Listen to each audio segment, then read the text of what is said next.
I'm Trey. I'm Carol. I'm Melanie. I'm Cliff. I'm Wyatt.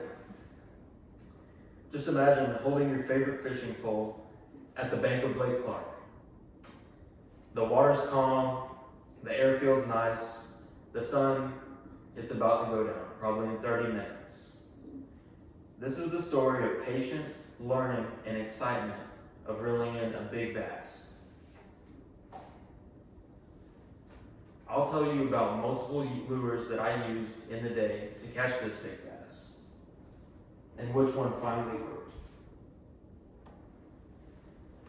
The first lure that I started off using is called a wacky rig. I noticed that the air was calm and the water was slick, so I wanted to choose a presentation that didn't scare the fish away. I chose the wacky worm because it's finesse and it sinks very slowly.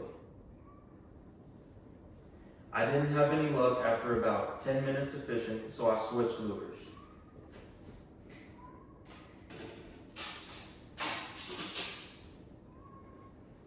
This is called a jig. On this jig, I have a trailer on it. This jig mimics a crawdad. I noticed around the area that there was some weeds and a little bit of structure. Crawdads like to hide around the structure. So I pitched this in there really close where a bass might be lurking. And to my surprise, I had a bite, but I didn't catch any. So I went back to the drawing board. I looked at my surroundings.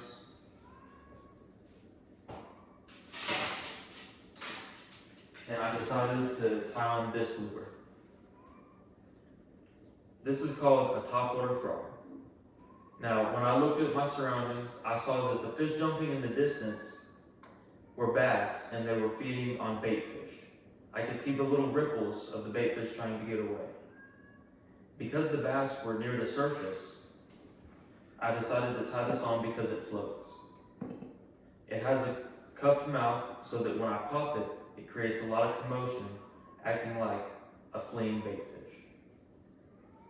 After about 10 minutes of fishing, I had a big blow up. The bass struck it, the frog went flying completely out of the air. It missed my lure. I was devastated, so I started to work my frog again. I worked it in about 10 feet, but to my surprise, the bass was still following it. He hit it again. I ended up setting the hook and reeling the bass all the way in. The fight wasn't long, but the bass was strong. I used my strong rod to pull it out of the weeds, and I pulled it up onto the bank. I was so excited to have catched this bass because the sun was already going down.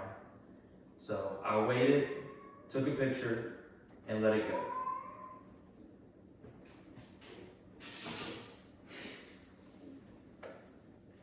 From tying on different lures to finally landing that big bass, I learned a lot of patience in that scenario. Now, every time I fish, I remember the feeling of victory. 3:30.